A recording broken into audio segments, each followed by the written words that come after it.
Olá, hoje eu estou com o professor Luiz Antônio Bressani. Hoje ele é professor aposentado da Universidade Federal do Rio Grande do Sul, onde ele lecionou por 36 anos e ainda está orientando algumas pesquisas de mestrado.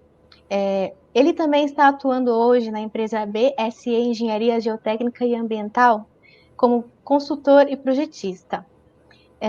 Bressani, muito obrigada por ter aceitado o nosso convite para É um participar do grande Espaço do prazer. Associado. Primeiro, eu gostaria de saber de você, Bressani, qual foi o seu primeiro contato com a geotecnia? Como aconteceu o início da sua carreira? Realmente é um grande prazer fazer essa entrevista para a MMS e seus associados e contar um pouco da história, né? Tanto quanto possível e de forma resumida. Eu comecei, na verdade, a me interessar por geotecnia um pouquinho antes ainda de entrar exatamente no laboratório de geotecnia. Foi nas aulas de geologia aplicada, que chamava na época. Hoje é chamado de geologia de engenharia. Porque a gente é muito influenciado pelos professores e nós tivemos professores excelentes nessa área. Nós tínhamos, na época, professores da URGS que eram engenheiros que davam a parte de geologia aplicada. E eu fiquei realmente muito bem impressionado com aquilo. Assim que eu tive chance, eu comecei a trabalhar como aluno de iniciação científica, ou seja, aquela mesma iniciação científica que até hoje, felizmente, existe. É um processo de iniciação extraordinário. Eu tive contato com professores e, a partir daí, cada vez mais fui me aprofundando e fui sendo convidado e fazendo concursos e aproveitando as oportunidades que a vida me deram. E isso também é muito importante. A gente não consegue definir de antemão para onde as oportunidades vão, mas quando elas surgem, algumas são tão ricas, tão maravilhosas, que tem que aproveitar. Conta um pouco sobre a sua carreira, por onde você passou até chegar aqui hoje, como é que foi essa jornada? Bem, como eu disse, eu comecei lá isso foi 76, 77. Eu ainda estava no curso de graduação e tive um contato muito bom com um professor muito jovem na época, recém estava terminando, que era o professor Adriano Bica, que depois se tornou meu parceiro praticamente a vida inteira profissional. Porque quando eu entrei como professor na universidade, ele naturalmente continuava. E nós fomos colegas de escritório durante muitos anos e trabalhamos muito próximos. Então, o começo foi isso. Tu faz uma iniciação científica, eu fui convidado a fazer mestrado. Aliás, na época não havia convite, a gente participava de uma seleção. Fiz o mestrado. E, inclusive, o mestrado foi algo que já foi um pouco diferente, que é difícil reproduzir. Nós, num certo momento, o curso era bem jovem, alguns professores saíram, eu fiquei sem muita orientação e era possível, na época, fornecer bolsas adicionais. E o curso me chamou e disse: Bersani, se tu quiser, tu pode ir para o Rio ou São Paulo e a gente te banca um valor um pouquinho acima para sustentação. E eu fui à PUC do Rio de Janeiro, à COP do Rio de Janeiro e ao IPT, a USP, ligado ao IPT, para ver o que eles poderiam me oferecer de temas para fazer dissertação. E entre os três, por vários motivos, acabei escolhendo ir para a PUC, trabalhar com o Alberto Saião e o Leandro Costa Filho, em argilas mole de Sarapuí, que era algo que me chamou a atenção, era um tema que eu gostava, me meti no laboratório e aprendi muito, sem dúvida. Voltando a Porto Alegre, de novo, oportunidade de vida, né? O pós-graduação queria que eu ficasse vinculado, mas não existia como me vincular, exceto através de um projeto de pesquisa que tinha sido ganho pela universidade, mas o pesquisador tinha viajado para fazer o seu doutorado fora e eles não tinham quem colocar. E aí me chamaram e disseram: sério, nós temos como te manter se tu topar tocar o projeto. Que projeto? Escavação de túneis em rochas brandas, que era completamente diferente do que eu sabia. Bom, eu me atirei nos livros, peguei tudo que eu sabia, que eu não sabia, significava gerenciar um projeto completamente novo e consegui parceria do IPT para fazer a instrumentação do túnel, e nós conseguimos levar a termo um projeto muito bonito de 2 anos de escavação de um túnel experimental dentro de uma mina de carvão. E aí eu fiquei interessado por esse tema de rocha branda e acabei fazendo a proposta para um doutorado no exterior em rochas brandas. E fui aceito no Imperial College. para trabalhar não com rocha branda, mas com solo residual, que tem muito a ver. E fui trabalhar com Peter Vaughan, e aí realmente o ambiente de trabalho lá no Imperial foi maravilhoso. Você adiantou para mim que está em transição para uma atividade mais prática na área da geotecnia, Sim. na BSE Engenharia Geotécnica e Ambiental. O que te motivou a fazer essa mudança e o que você está achando?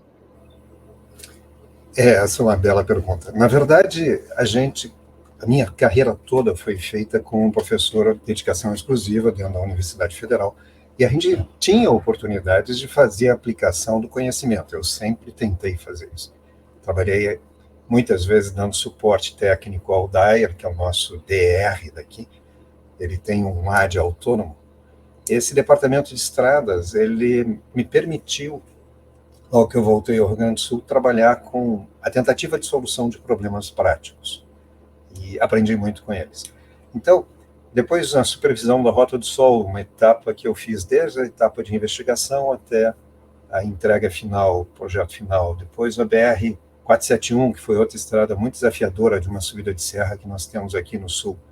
Então, sempre tive uma interação muito forte com os trabalhos práticos. E a partir disso, eu me dei conta de que, por exemplo, a resistência residual, que era algo que até o início da década de 90, por aí, não se levava muito em conta no Brasil, tinha alguns casos. No Rio Grande do Sul, ele foi muito importante. Vários projetos aqui foram definidos por essa resistência, que é muito baixa, que em alguns materiais ocorre. Então, toda uma linha de trabalho que eu tive em laboratório surgiu a partir de um problema encontrado numa obra. Então, surgiu a oportunidade dessa empresa, e mais que isso, já haviam alguns, digamos, caminhos para seguir. Um deles era com aterros sanitários. Eu já tinha dado uma pequena consultoria com aterro sanitário, ela ficou um pouco maior, e aí, para viabilizá-la, a gente acabou pegando esse trabalho através da empresa, e tu descobre que existem possibilidades, claro, tu precisa de tempo para pensar nisso, e aí a vantagem de aposentar-se e dedicar-se a isso. Tu pode unir engenharia geotécnica à parte ambiental e trazer soluções de engenharia a problemas que, em princípio, seriam ambientais. Você hoje está participando também da comissão para atualização da NBR 11.682, né? Isso, Estabilidade de encostas. exatamente. Quais são as principais atualizações da norma, e já tem um prazo para que a revisão entre em vigor? O principal seria o seguinte: nós estamos conseguindo colocar em norma a estrutura de estudo para chegar a um bom projeto. Então, nós conseguimos definir o que tu precisa fazer para uma investigação, como tu começa e qual o nível de detalhamento, dependendo do tamanho do problema. Acho que isso foi um grande avanço. Se discutiu muito, levou muito tempo para chegar nisso, mas está ficando redondinho. O texto finalmente está ficando redondinho, que não é fácil quando tu trabalha com uma equipe grande assim, porque as contribuições são válidas, mas como é que tu encaixa aquilo de uma forma concatenada e lógica? Então, esse foi o primeiro grande ponto que se avançou. O segundo, que na verdade foi um pouco anterior a esse, mas a gente definiu mais ou menos nesse nível, foi que nós estamos separando o estudo de o que a gente chama de problemas únicos, problemas específicos, ou, melhor ainda, problemas localizados. A norma atual está sendo feita para isso.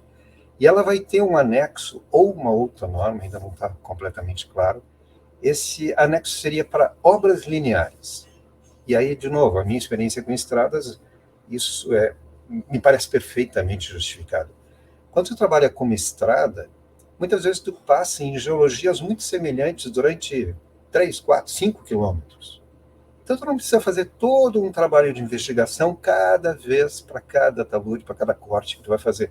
Tu já mais ou menos sabe o que espera, e uma sondagem mais simplificada, uma investigação mais simplificada é muitas vezes suficiente numa geologia que tu conheça. Então a gente está definindo o que seria obra linear. É aquela que, num certo trecho, e linearmente ao longo de tipicamente uma estrada, mas poderia ser um gasoduto, algo assim, naquele trecho tu tem condicionantes geológicos semelhantes. Então tu pode simplificar a investigação. Isso é É um passo muito grande, porque tem uma economia e uma segurança embutida muito grande. E o último passo, que nós estamos chegando agora, o último, no sentido que eu estou falando, do que está sendo feito. Vai ter ainda mais outras. O último é que nós estamos finalmente conseguindo definir 3 etapas que existiam não formalizadas ou um pouco confusas. Anteprojeto, projeto base e projeto executivo. Essas 3 etapas bem definidas, elas vão definir o tamanho da necessidade, o que tu entrega e o que tu não entrega em cada uma, e aí o custo que vai ser possível estimar e a comparação entre 2 anteprojetos feitos por pessoas diferentes, porque vai ter um padrão. Por último, eu gostaria de saber um pouco sobre sua relação com a BMS. Quando começou essa relação e como você enxerga a importância da associação para o meio técnico e para a sociedade em geral?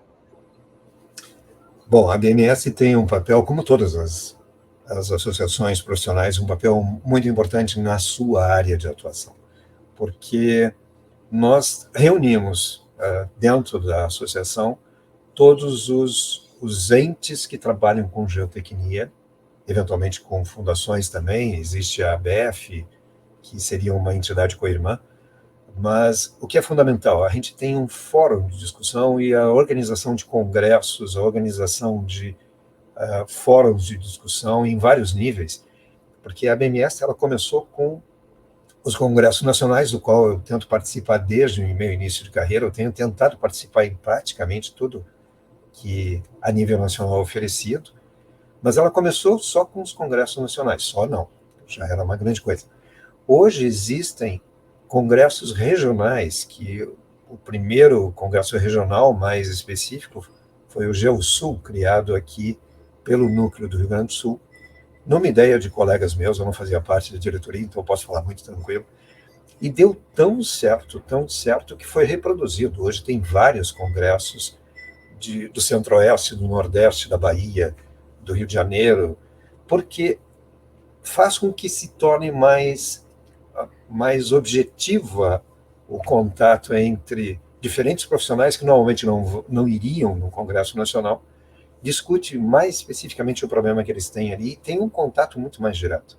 Isso deu tão certo que aqui no Rio Grande do Sul se criou mais um, que é o chamado GeoRS, que é feito para outro público ainda, que é o público de estudante de graduação e, fora isso, evidentemente, congrega um nível de discussão. Eu veria muito mais vantagens do que problemas. O que eu quero dizer com isso é que nós temos problemas, nós vamos tentar resolver sempre. Nós temos coisas para melhorar, mas os ganhos são muito maiores que qualquer problema. Muito obrigada, Bressani, pela sua participação. A conversa foi ótima, você compartilhou coisas muito importantes para a comunidade da BMS, comunidade geotécnica. É sempre muito bom conversar com você e eu espero, numa próxima vez, a gente se encontrar de novo por aqui no canal ABMS ou nos eventos da ABMS. Sem dúvida. Te agradeço muito o convite e fico à disposição para quem quiser, mande um e-mail, mande uma comunicação. Terei um prazer de conversar. Muito obrigado.